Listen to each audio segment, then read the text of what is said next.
بسم اللہ الرحمن الرحیم، السلام علیکم۔ آپ ایزی ویزا یوٹیوب چینل دیکھ رہے ہیں، میں ہوں کیسر خان۔ آج ہم بات کرنے جا رہے ہیں لیٹویا اسٹوڈنٹ ویزا کے حوالے سے۔ ہم آج لیٹویا اسٹوڈنٹ ویزا کے حوالے سے بات کرنے ہی کیوں جا رہے ہیں؟ وجہ اس کی بہت سیدھی ہے، کیونکہ میرے پاس بہت سارے کمنٹس آئے ہیں کہ آپ نے ہمیں بتایا کہ ایج لمٹ یہ ہوتی ہے یا ایج لمٹ وہ ہوتی ہے۔ اگر کسی بھائی کی ایج زیادہ ہو جائے تو پھر وہ کیا کرے گا؟ کیا وہ اپلائی نہیں کر سکتا؟ بھائی دیکھیں، اگر اس کنٹری کی ریسٹرکشن ہے کہ وہ نہیں کر سکتا تو پھر وہ نہیں کر سکتا، لیکن لیٹویا کے اندر ایسی کوئی ایج لمٹ لکھی نہیں گئی کہ میں کہوں کہ آپ فلاں عمر سے اگر اوپر چلے جائیں تو آپ نہیں کر سکتے۔ تو اس بات کا ایڈوانٹیج اگر آپ نے لینا ہے، اگر آپ کی عمر بڑھ چکی ہے تو لیٹویا کو ٹارگٹ کرنا ہمارے لیے ضروری ہے۔ آپ سمجھ جائیے گا کہ اب آپ نے کرنا کیا ہے، پورا پروسیس سمجھ جائیے گا تاکہ آپ کو آسانی ہو۔ میں بات کر رہا ہوں انٹر بیس کے اوپر ہی، انٹر بیس کے اوپر یا گریجویشن کی بیس کے اوپر آپ یہاں پر ڈگری پروگرام میں آ سکتے ہیں۔ یہاں پر ایڈمیشن کب اوپن ہوتے ہیں تو آپ کے علم میں ہونا چاہیے کہ سب سے پہلے سپٹمبر انٹیک ہے، آٹم، اس کے لیے ایڈمیشن جنوری سے شروع ہو جاتے ہیں اور پاکستانی اسٹوڈنٹ جو ہیں وہ 1 مئی تک اس کو اینڈ کروا دیں۔ دوسرا ایڈمیشن فروری انٹیک کے لیے ہے، اس کو ہم سپرنگ کہتے ہیں، اور یہ ایڈمیشن اگست میں شروع ہو جاتے ہیں اور پاکستانیوں کے لیے 1 اکتوبر تک لیٹویا ڈیڈ لائن رکھتا ہے، بند کر دیتا ہے، اور انٹر کی بیس کے اوپر آپ کو یہ ایڈمیشن جو ہے پروسیس ہوتا ہے۔ اس کے بعد آپ کہتے ہیں کہ پروسیس کیا ہے، تو لیٹویا کی کسی بھی یونیورسٹی کے اندر، کالج کے اندر آپ نے اپنی اپلیکیشن جمع کروانی ہے کہ مجھے ایڈمیشن دیا جائے۔ اس کی کاسٹ ہو سکتی ہے 100 یورو سے لے کر 250-300 یورو تک، آپ کو یہ نظر آ جاتی ہے، آپ دیکھ سکتے ہیں اس کو، اور اسی کو آپ نے پورٹل کے اندر جمع کروانا ہوتا ہے۔ اس کے بعد آپ کا پروسیس سٹارٹ ہوتا ہے۔ یہ فیس آپ ڈیبٹ کارڈ سے، کریڈٹ کارڈ دونوں سے پے کر سکتے ہیں۔ آج کل ہر قسم کا کارڈ ہر ایک کے پاس موجود ہے۔ اور کیا یہ پروسیس بھی آئلٹس کے بغیر ہو سکتا ہے؟ تو جواب ہے یس، لیکن شرط وہی ہے کہ آپ کے پاس MOI ہونا چاہیے۔ اگر آپ یہ پروف کر دیتے ہیں کہ آپ کی تعلیم جو ہے وہ انگلش میڈیم میں ہوئی ہے انٹر کی، تو پھر آپ کو ضرورت نہیں ہے کہ آپ آئلٹس کریں۔ ویسے بھی کالج آپ کا زوم کے اوپر ایک انٹرویو کرتا ہے، ایک آسان انٹرویو کرتا ہے جس میں آپ نارملی اس کو ٹیکل کرتے ہیں۔ کوئی ٹرکی سوال نہیں ہوتے، کوئی ٹرکی کام نہیں ہوتا۔ ان کو آپ کو فیل کرنے کا مقصد نہیں ہے، ان کو یہ جاننا ہے کہ آپ نے کہا ہے کہ آپ نے انٹر انگلش میڈیم سے کیا ہے تو واقعی میں ایسا ہی ہے یا آپ کے ڈاکومنٹس بنائے گئے ہیں، بس اور کچھ بھی نہیں ہے۔ اچھا، یہاں پر یہ بات تو ہمیں سمجھ میں آ گئی۔ اس کے بعد ہمیں یہ سمجھنا چاہیے کہ ہمارے جو میٹرک کے سند ہے، جو ہماری انٹر کی سند ہے، جو ہماری مارک شیٹس ہیں، جو ہماری ڈگری ہے، وہ BISE بورڈ سے سب سے پہلے ویریفائی ہوگی، اس کے بعد اٹیسٹ ہوگی IBCC سے، اور آخری میں موفا سے بھی اٹیسٹ ہوگی۔ یہ 3 حصوں سے گزر جائے گی تو یہ کام کمپلیٹ ہو جائے گا۔ اس کے بعد آپ کو پولیس کیریکٹر سرٹیفکیٹ لیٹویا کے نام کا بنانا ہے کہ یہ کلیئر ہے۔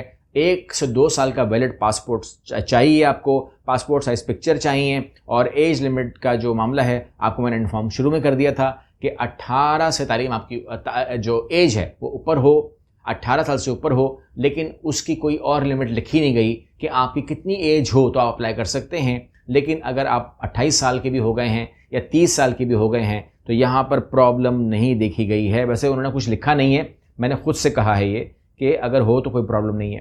یہاں پر آپ گیپس کی بات کرتے ہیں تو کسی حد تک یہ گیپس قبول ہیں، یعنی کہ وہی 2-3 سال کا اگر گیپ ہوتا ہے تو اسٹڈی کا اسے بھی قبول کر لیا جاتا ہے۔ اگر گیپ اس سے زیادہ ہے تو آپ نے ایک ایسا ریزن ضرور دینا ہے کہ جس کو مان لیا جائے کہ آپ کی بات میں وزن آتا ہے۔ اس کے علاوہ ہم بات کریں لیٹویا کے امبیسی کی تو وہ پاکستان میں ڈائریکٹ ہے ہی نہیں، اسی لیے آپ کو VFS کے ساتھ یہ معاملہ کرنا پڑتا ہے، کراچی میں یا اسلام آباد میں، اور اسی طریقے سے یہ معاملات ہوتے ہیں۔ ہو سکتا ہے آپ کو یہ کہہ دیا جائے کہ آپ کا UAE سے ہوگا، ہو سکتا ہے یہ کہہ دیا جائے کہ آپ کا آذربائیجان سے ہوگا، ہو سکتا ہے یہ کہہ دیا جائے آپ کا ملیشیا سے ہوگا۔ تو جو بھی ہو، اس کو ہم مطلب یہ ایک وہ معاملہ نہیں ہے جس میں کوئی ہارڈ لائن ہے۔ اس میں 2 پارٹیاں آپس میں مل کے یہ بات کرتی ہیں کہ کیا کرنا چاہیے۔ اس کے بعد آپ نے سب کچھ کر دیا، آپ نے فیس بھی جمع کرا دی، اپنی سال کی فیس جمع کرا دی یا 6 مہینے کی فیس، جو بھی یونیورسٹی کا قانون ہے آپ سے مانگ رہی ہے، 2000 3000 4000 4500 جمع کروا دی ہے۔ تو اس کے بعد آپ نے ویزا اپلائی کر دیا، آپ امبیسی بھی ہوا ہے، سب کچھ ہو گیا۔ اب اس کے بعد ڈیسیجن آ گیا الحمدللہ اپروف کا، تو بس you have to buy the ticket and گو۔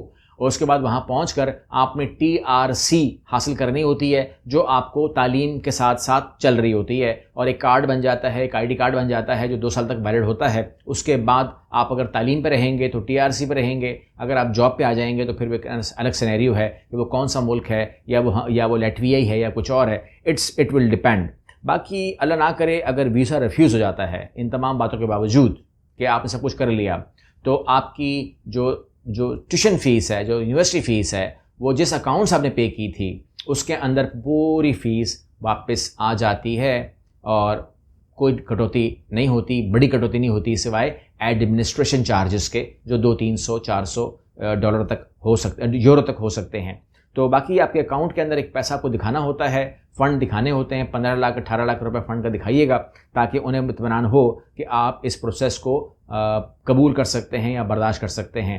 باقی اس کے اندر کوئی زیادہ مشکل چیز ہے نہیں، پورا سال یہ پروسیس چلتا ہے، اور آپ کو اگر آپ فیوچر پلان کر رہے ہیں اور خدا نخواستہ کسی کو پیمنٹ کرنے، کیونکہ میرے پاس بہت سارے کلائنٹ آتے ہیں، وہ کہتے ہیں کہ جی مجھ سے میری فلاں پارٹی سے بات ہوئی ہے۔ اب مجھے نہیں پتا کہ آپ لوگ پارٹی سے کیوں ڈیل کرتے ہیں، پارٹی اگر وہ اوورسیز کنسلٹنٹ نہیں ہے، اگر وہ ٹریول ایجنسی نہیں ہے، اگر وہ کچھ بھی نہیں ہے، وہ پارٹی ہے، تو پارٹی سے آپ کر کیوں رہے ہیں؟ کبھی ہوٹل میں بیٹھ جاتے ہیں آپ لوگ، کبھی ڈھابے پہ بیٹھ جاتے ہیں آپ لوگ، کبھی آپ سڑک پہ گاڑی میں بیٹھ جاتے ہیں، میٹنگ کر رہے ہوتے ہیں کہ جی آپ کا بندہ پہنچ جائے گا، پھر پیمنٹ کرنی ہے، فی الحال آپ ہمیں 5 لاکھ دے دیں۔ یہ کرتے ہی کیوں ہیں آپ لوگ؟ اور اس کے بعد پھر جب آپ کو وہ بندے نہیں ملتے تو پھر آپ کہتے ہیں کہ جی وہ میں آپ کو واقعہ بتا دیتا ہوں کہ ایک بندے نے مجھے کہا، وہ رات کو میں نے دیکھا کہ وہ ادھر ادھر گھوم رہا تھا، پریشان تھا، تو میں نے کہا آپ کیوں پریشان ہے؟ کہتے ہیں کہ جی وہ میں نے ایک بائک دی تھی ٹھیک کرنے کے لیے، اب مجھے وہ بندہ ہی نہیں مل رہا جس کو میں نے بائک دی تھی۔ تو میں نے جب اس کی وجہ پوچھی، میں نے کہا آپ بندہ ڈھونڈ ہی کیوں رہے ہیں؟ آپ شاپ پہ جائیں اور شاپ سے کلیم کریں بائک کو۔ تو اس نے بولا نہیں، وہ شاپ پہ نہیں کام کرتا، وہ اب فری لانسنگ کام کرتا ہے، گھر پہ کام کرتا ہے جیسے نا۔